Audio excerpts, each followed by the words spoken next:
Liftoff, 32 minutes past the hour. Liftoff on Apollo 11.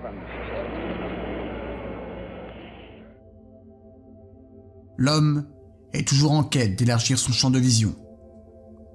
Nous l'avons prouvé au cours des temps géologiques.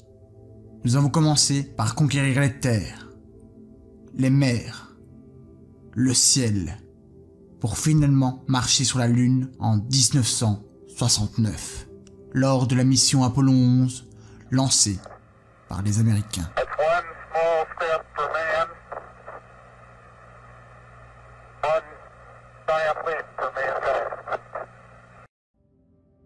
Neil Armstrong.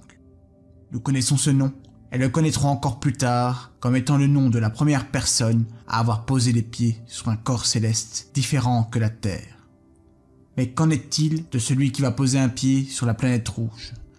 Voilà maintenant 50 ans qu'aucun être humain n'a posé un pied sur la Lune ou autre part dans notre système solaire. 50 ans. C'est énorme, sachant que nous développons notre technologie et notre connaissance à une vitesse ahurissante. Mais alors, pourquoi nous, l'homme, alors que nous sommes des aventuriers à la base, n'avons-nous pas fait un deuxième énorme pas dans la conquête spatiale? Pour expliquer cela, remontons dans le temps.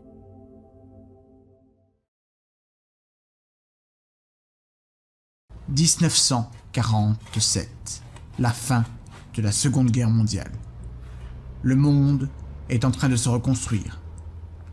Les gens ont cessé de s'entretuer, mais malgré cela, il y a toujours une tension géopolitique entre les deux grandes puissances mondiales, l'Amérique et l'URSS à l'époque. C'est ce que nous avons appelé la guerre froide.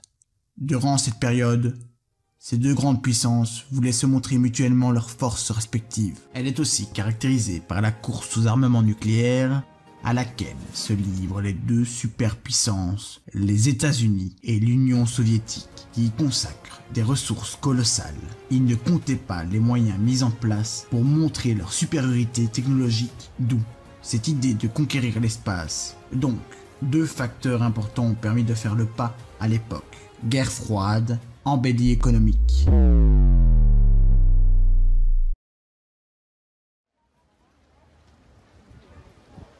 Revenons, en 2021.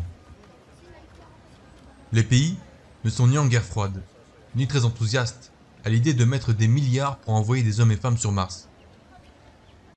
Enfin, pas tout à fait. 2020 a été l'année de la conquête de Mars. Rien qu'en juillet, nous avons envoyé pas moins de 4 expéditions martiennes. En effet, ce mois-là, l'alignement des planètes était favorable. Les États-Unis ont envoyé le rover Mars 2020, qui s'ajoute à Curiosity, qui était déjà présent sur la planète depuis 2012.